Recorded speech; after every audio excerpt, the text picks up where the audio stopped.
দেখছেন কলকাতা টিভি, আপনাদের সঙ্গে আমি অর্পিতা। শুরু করছি সংবাদ সারাদিন।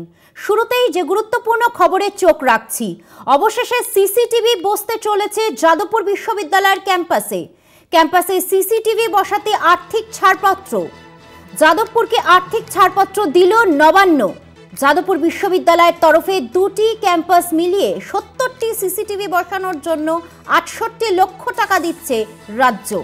যাদবপুর বিশ্ববিদ্যালয় কর্তৃপক্ষের সঙ্গে আজ বৈঠকে বসে নবান্নের অর্থ দপ্তরের আধিকারিকরা বৈঠকে ছিলেন। উচ্চশিক্ষা দপ্তরের আধিকারিকরাও ছিলেন। কালকের মধ্যেই বিশ্ববিদ্যালয় কর্তৃপক্ষকে সম্মতিপত্র দেওয়া হবে উচ্চশিক্ষা দপ্তরের তরফে। যাদবপুর বিশ্ববিদ্যালয়ের মূল ক্যাম্পাসে 55টি, সল্টলেক ক্যাম্পাসে 15টি সিসিটিভি আরও বসানো হবে। নিরাপত্তারক্ষী নিয়োগের ব্যাপারে বিবেচনা রয়েছে অর্থ দপ্তরের।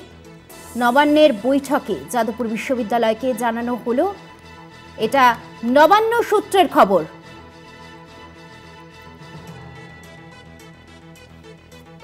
আপনাদের আরও একবার জানিয়ে রাখি, অবশেষে সিসিটিভি বসতে চলেছে যাদবপুর বিশ্ববিদ্যালয়ের ক্যাম্পাসে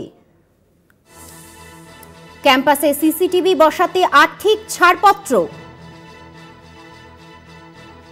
যাদবপুরকে আর্থিক ছাড়পত্র দিল নবান্ন। বৈঠকে ছিলেন উচ্চশিক্ষা দপ্তরের আধিকারিকরাও। অবশেষে সিসিটিভি বসতে চলেছে যাদবপুর বিশ্ববিদ্যালয়ের ক্যাম্পাসে। সিসিটিভি বসাতে আর্থিক ছাড়পত্র। যাদবপুরকে আর্থিক ছাড়পত্র দিল নবান্ন। যাদবপুর বিশ্ববিদ্যালয়ের তরফে দুটি ক্যাম্পাস মিলিয়ে 70টি সিসিটিভি বসানোর জন্য 68 লক্ষ টাকা দিচ্ছে রাজ্য সরকার। যাদবপুর বিশ্ববিদ্যালয় কর্তৃপক্ষের সঙ্গে আজ বৈঠকে বসে নবান্নের অর্থ দপ্তরের আধিকারিকরা। বৈঠকে ছিলেন উচ্চশিক্ষা দপ্তরের আধিকারিকরাও। কালকের মধ্যেই বিশ্ববিদ্যালয় কর্তৃপক্ষকে সম্মতিপত্র দেওয়া হবে উচ্চশিক্ষা দপ্তরের তরফে। আরো বিস্তারিত জানবো, টেলিফোন লাইনে রয়েছেন আমাদের বিশেষ প্রতিনিধি দীপ্তিমান ভট্টাচার্য। আজকের এই বৈঠকে কি নির্যাস পেলে?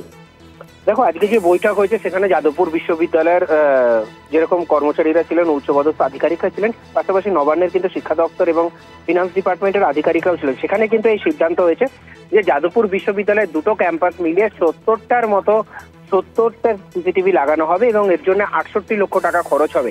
এই 68 লক্ষ টাকা যে খরচ করা হবে সেটার কিন্তু কালকেই এর অর্ডার বেরিয়ে যাবে এবং সেটা কিন্তু যাদবপুর বিশ্ববিদ্যালয়কে দিয়ে দেওয়া হবে। কোথায় কোথায় সিসিটিভি লাগানো হবে, কি করা হবে, তার পুরো সিদ্ধান্ত কিন্তু আগামী কয়েকদিনের মধ্যে যাদবপুর বিশ্ববিদ্যালয়কে নিতে বলা হয়েছে।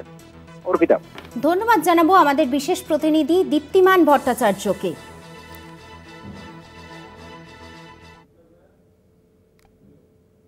কলকাতার পুলিশ কমিশনারের সঙ্গে প্যান্ডেল কমিটিগুলির মিটিং, ধনধান্য অডিটোরিয়ামে মিটিংয়ে পুলিশ কমিশনার সহ একাধিক আধিকারিকরা ছিলেন।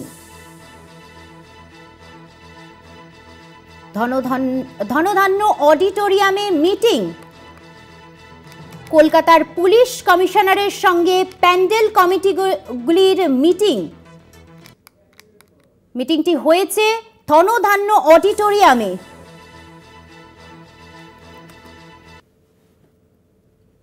আমাদের কালী পূজার কোঅর্ডিনেশন মিটিং হলো। আজকে ডিটেল আলোচনা হয়েছে বিভিন্ন issue including fire crackers and fire Hazard immersion নিয়ে কথা হয়েছে। ডিটেলস আমরা গাইডলাইন বলে দিয়েছি, বিভিন্ন ডেট ওদেরকে বলে দেওয়া হয়েছে। আমরা আশা করি যেভাবে দুর্গাপূজা খুব ভালোভাবে সুষ্ঠুভাবে কলকাতায় হয়েছে সেইভাবেই কালী পূজা, দীপাবলি ভালোভাবেই পালন করা হবে। অলরেডি ডিটেলসে বলে দেওয়া হয়েছে যেটা গ্রিন ক্র্যাকার ম্যানুফ্যাকচারিং ইউনিট, ওদের লিস্ট আমরা সবাইকে দিয়ে দিচ্ছি। পলিউশন কন্ট্রোল তরফ থেকে দিয়ে দেওয়া হবে। শুধু যে গ্রিন ক্র্যাকার ম্যানুফ্যাকচারিং ইউনিট আছে ওখান থেকে যে ম্যানুফ্যাকচার হয়ে গ্রিন ক্র্যাকার্স আসবে সেইগুলোই ইউজ করা যেতে পারে। বাকি যেটা ব্যান্ড আছে তার উপর পুলিশ নিশ্চয়ই অ্যাকশন নেবে। কিছু অ্যাকশন